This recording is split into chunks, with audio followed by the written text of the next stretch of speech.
बार की बात है, महेश नाम का व्यक्ति अपनी बीवी रमा और 6 साल की बेटी पिंकी और 8 महीने के बेटे बिट्टू के साथ रहता है।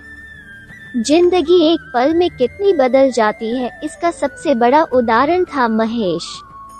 वो एक केमिकल फैक्ट्री में काम करता था। एक रात फैक्ट्री में ब्लास्ट हो गया। इसे गंभीर हालत में अस्पताल में भर्ती कराया गया। जैसे ही रमा को पता लगा, वो भागी भागी अस्पताल पहुंची। डॉक्टर रमा से कहता है, काफी गंभीर हालत है आपके पति की। हम अपनी तरफ से पूरी कोशिश कर रहे हैं, आप भगवान पर पूरा भरोसा रखिए। महेश बच तो गया, पर इस हादसे में इसने अपना पैर भी खोया और अपनी नौकरी भी। घर में जो भी जमा पूंजी थी वो उसके इलाज में खर्च की गई। पिछले 3 महीनों से वो बेरोजगार है। इन 3 महीनों में उसने नई नौकरी ढूंढने की कोशिश की, लेकिन एक अपाहिज को कोई भी नौकरी नहीं देना चाहता था। अब तो बारिश का मौसम भी शुरू हो गया था। इस मौसम में उसे एक जगह से दूसरी जगह जाने में बहुत दिक्कत होती थी, क्योंकि सड़कें पूरी तरह पानी से भर जाती। आज भी वो परेशान अपने घर लौट रहा था।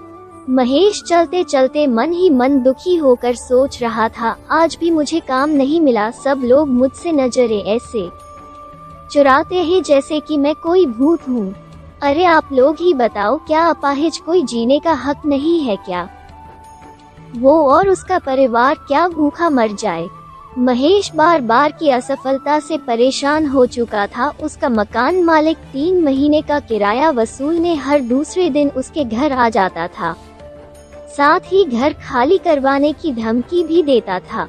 कल शाम भी वो आखिरी चेतावनी देकर गया था। इधर घर में खाने के लिए अनाज का दाना भी नहीं था। पिछले 2 दिनों से पूरे परिवार ने कुछ भी नहीं खाया था।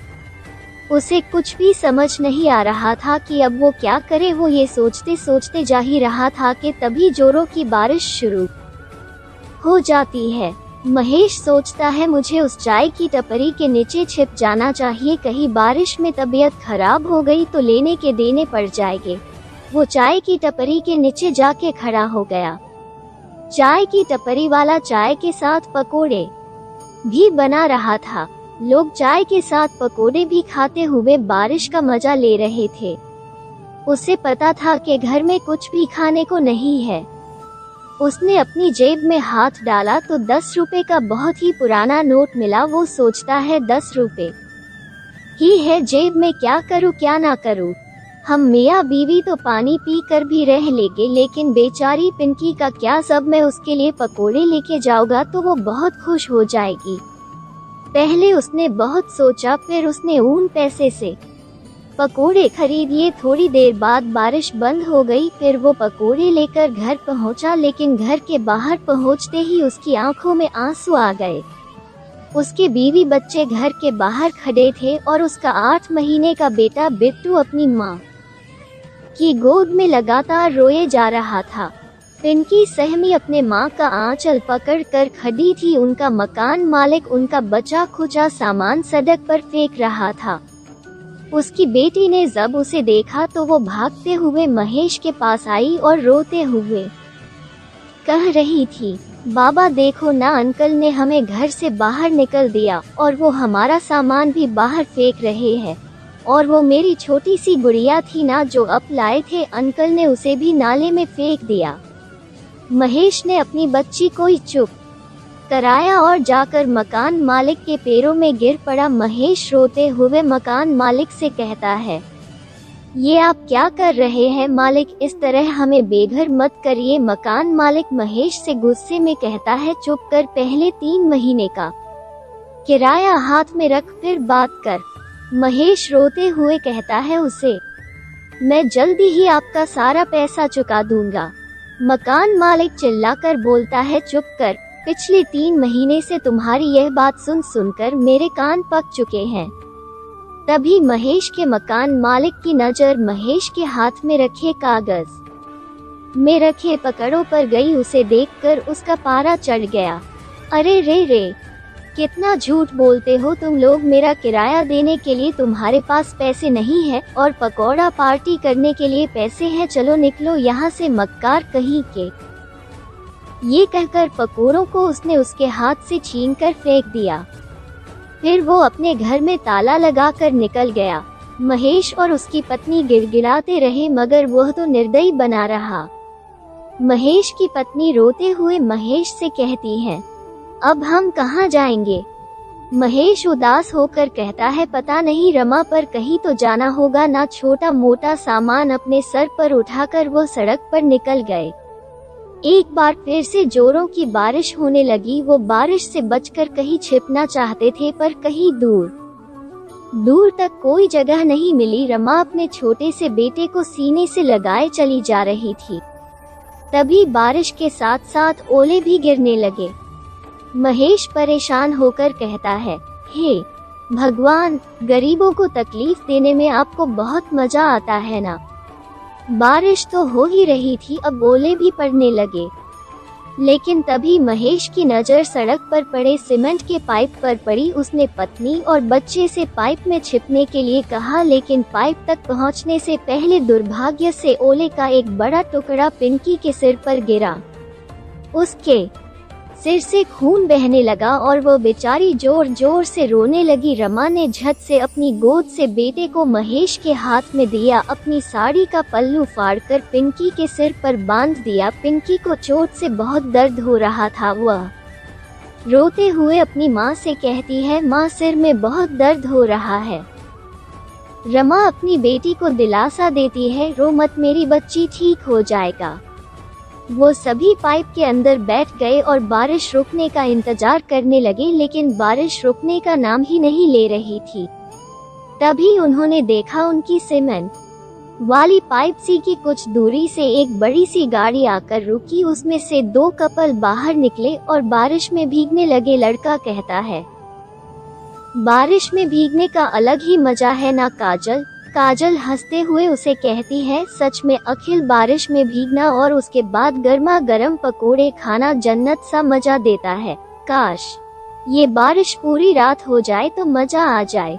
एक तरफ तो महेश का परिवार बारिश के रुकने का इंतजार कर रहा था और दूसरी तरफ कोई पूरी रात बारिश चाह रहा था। कितनी असमानता है ना भगवान की बनाई हुई दुनिया में।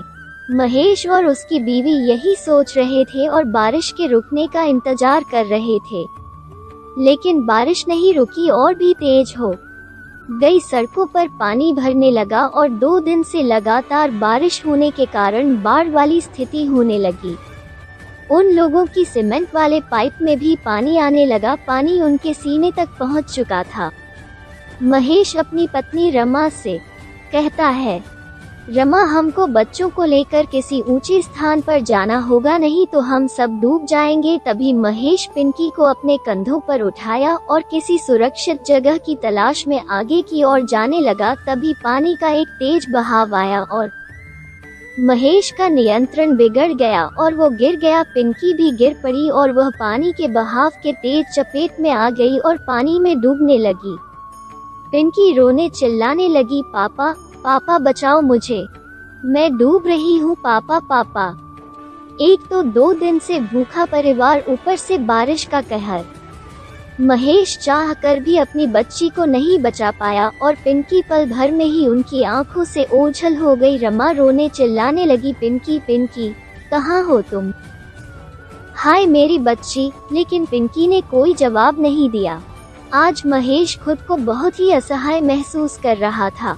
एक असहाय पिता की तरह महेश ऊपर आसमान की तरफ देखकर कहने लगा, भगवान, तुम्हें जरा भी दया नहीं आती क्या? हम गरीबों पर पूरे पत्थर हो गए हो क्या?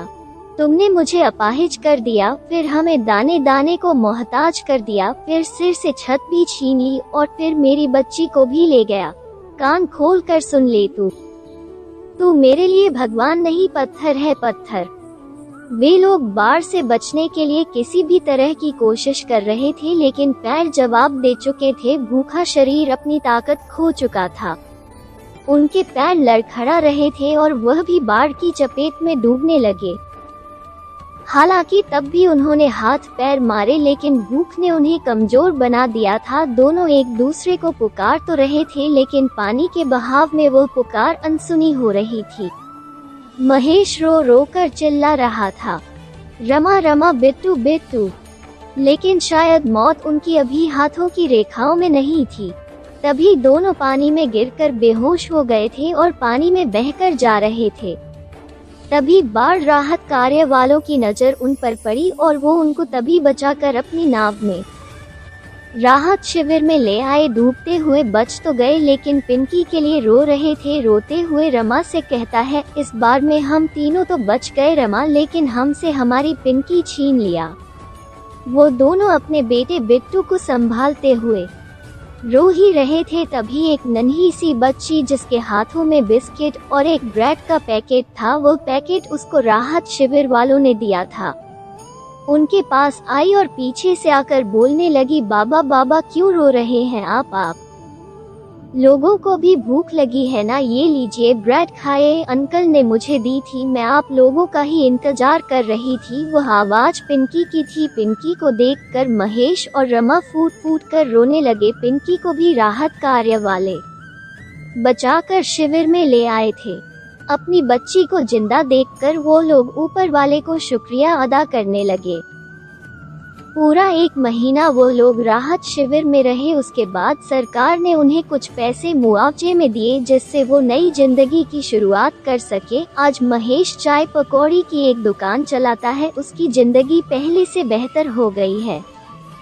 बारिश ने परीक्षा तो ली उनकी, लेकिन उसी बारिश ने फिर से अपने पैरों पर खड़े होने का मौका भी दे दिया। मुआवजे के पैसे से महेश ने खुद का काम स्टार्ट किया। तभी तो कहते हैं भगवान के घर देर है अंधेर नहीं। फिर मिलेंगे दोस्तों एक नई कहानी के साथ। तब तक के लिए हंसते रहें, मुस्कुराते रहें, अपना ख्याल रखें और इसी तरह हमारे साथ जुड़े रहें। धन्यवाद। अगर आपको ये कहानी अच्छी लगी और इससे कुछ सीख मिली तो चैनल को सब्सक्राइब ज़रूर करें। आपका एक सब्सक्राइब हमें इसी तरह से नई नई कहानियाँ आपके लिए लाने के लिए प्रेरित करता है।